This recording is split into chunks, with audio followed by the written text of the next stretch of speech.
राम राम मंडळी, कसे आहात सर्वजण? मजेत ना? आणि सर्वजण उन्हाळ्याच्या सुट्टीचा आनंद घेत आहात ना? तर आज आहे एक खास दिवस मंडळी. आज आहे आमच्या गावची जत्रा. आणि जत्रा म्हटलं की सगळीकडे उत्साहाचं वातावरण असतं.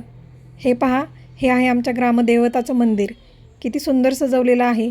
आणि ही चाललेली आहे पालखी मिरवणूक. समोर डीजेच्या गाड्या चाललेल्या आहेत आणि त्याच्या मागे पालखी. पालखीच्या मागे पालखीची सजावट आहे. मंडळी, अगदी वर्षभर सर्वजण या दिवसाची वाट पाहत असतात. आणि आजचा तो दिवस आहे की जिथे मुंबई पुण्याला गेलेले चाकरमानीसुद्धा आवर्जून या दिवशी गावाकडे येत असतात. आणि महाराष्ट्रातली जत्रेची मजा एका गोष्टीशिवाय अपूर्ण आहे, ती म्हणजे गावची जत्रा आणि गावाकडील मटणाचा रांगडा बेत. तर आज आपण या व्हिडिओमध्ये ही जत्रा आणि गावाकडच्या अस्सल रांगडी झणझणीत मटणाचा बेत दोन्हींची मजा घेणार आहोत. तर व्हिडिओ शेवटपर्यंत नक्की पहा. आणि या जत्रेनिमित्त गावात स्नेहा पिंपरीकर यांचा कार्यक्रम आयोजित केलेला होता. त्याची ही एक छोटीशी क्लिप इथे मी टाकलेली आहे. पूर्ण क्लिप टाकता येणार नाही, कॉपीराईट होईल म्हणून. बरं, जत्रा पाहून झाली. आता वळूया आपल्या मुख्य कार्यक्रमाकडे. गावाकडे जत्रेच्या दिवशी पाहुण्यारावळ्यांची खूप गर्दी असते आणि प्रत्येकाच्या घरी चुली पेटतात आणि गावरान मटणाचा सुगंध सगळीकडे दरवळतो.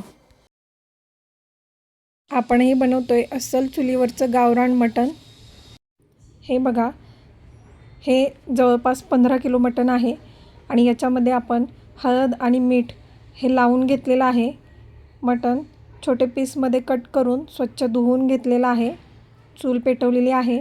त्याच्यावर आता हे मोठं असं पातेलं ठेवलेलं आहे. त्याच्यात त्या अंदाजाने तेल तापत ठेवलेलं आहे.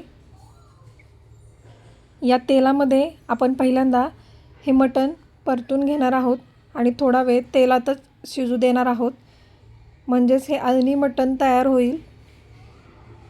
हे पहा, मटणाला पूर्ण हळद आणि मीठ लावून झालेलं आहे. व्यवस्थित मिक्स केलेलं आहे. हे मटण आता आपण त्या पातेल्यामध्ये टाकणार आहोत.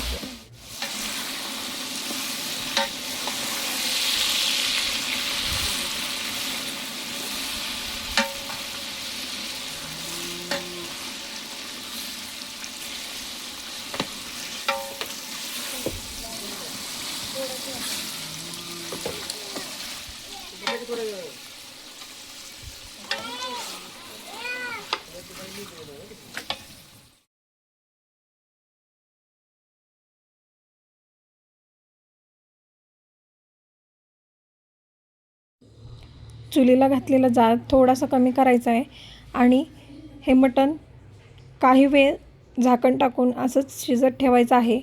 परंतु मधूनमधून चेक करत राहायचं आहे, म्हणजे की करपणार नाही. आता दुसरीकडे थोडं पाणी गरम करायला ठेवलेलं आहे.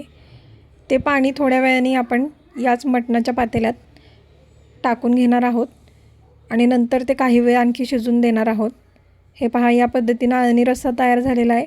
गरम पाणी आपण मटणाच्या पातेल्यात ओतलेलं आहे. ते व्यवस्थित हलवून घ्यायचं आहे आणि परत ते काही वेळ शिजू द्यायचं आहे. अळणी मटण शिजल्यानंतर आपण मटण सेपरेट काढणार आहोत आणि त्यानंतर तिखटाचा झणझणीत रस्सा बनवणार आहोत.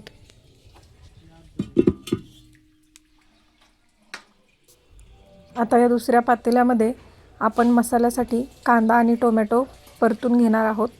हे पहा, बारीक चिरलेला कांदा घेतलेला आहे आणि टोमॅटो घेतलेला आहे. हा आपण तेलावरती व्यवस्थित भाजून घेणार आहोत. यामध्ये आधी थोडं तेल टाकायचं आहे आणि याच्यामध्ये कांदा भाजून घ्यायचा आहे पहिल्यांदा. त्यानंतर टोमॅटो भाजून घ्यायचा आहे आणि याची नंतर आपल्याला पेस्ट करून घ्यायची आहे.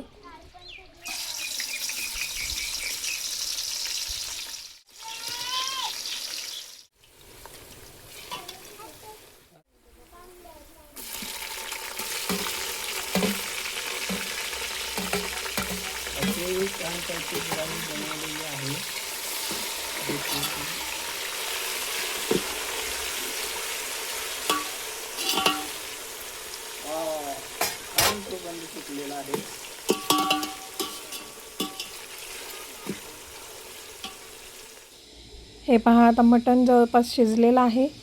आपण यातून मटण सेपरेट करून घेणार आहोत आणि त्यानंतर याचा तिखटाचा रस्सा बनवणार आहोत. हे पहा, मटण शिजलेलं आहे. हे आपण काढून बाजूला ठेवूया.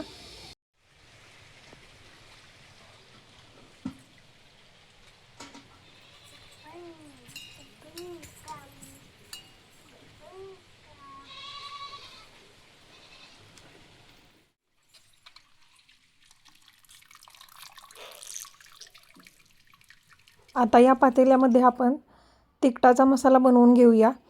त्यासाठी पातेल्यामध्ये तेल टाकायचं आहे आणि आता ही आलं, लसूण, खोबरं आणि कोथिंबीर यांची जी पेस्ट केलेली आहे ही सर्वात आधी आपण भाजून घेणार आहोत. त्यानंतर ही कांद्याची पेस्ट आहे, भाजून घेतलेले कांद्याची पेस्ट आणि टोमॅटोची पेस्ट ही सुद्धा आपण या तेलामध्ये व्यवस्थित भाजून घेणार आहोत. हे पहा, सर्वात आधी ही ग्रीन कलरची पेस्ट आपण व्यवस्थित भाजून घेणार आहोत, कारण यातला एकही पदार्थ आपण भाजून घेतलेला नव्हता, तर ही जास्त वेळ परतावी लागेल आपल्याला. आणि कांदा आणि टोमॅटो हे आपण भाजूनच पेस्ट केलेले आहे, त्यामुळे ते काही जास्त परतायची गरज नाही आहे. आता टाकूया मटण मसाला. 1 वाटी घेतलेला आहे. लाल तिखट 1 वाटी घेतलेला आहे. त्यानंतर टाकूया अस्सल सातारी काळा मसाला, ज्याला आम्ही चटणी म्हणतो, ती आता टाकून घेतलेली आहे.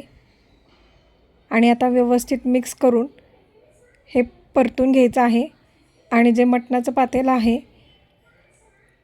याच्यामध्ये हा सर्व मसाला आपल्याला टाकून घ्यायचा आहे.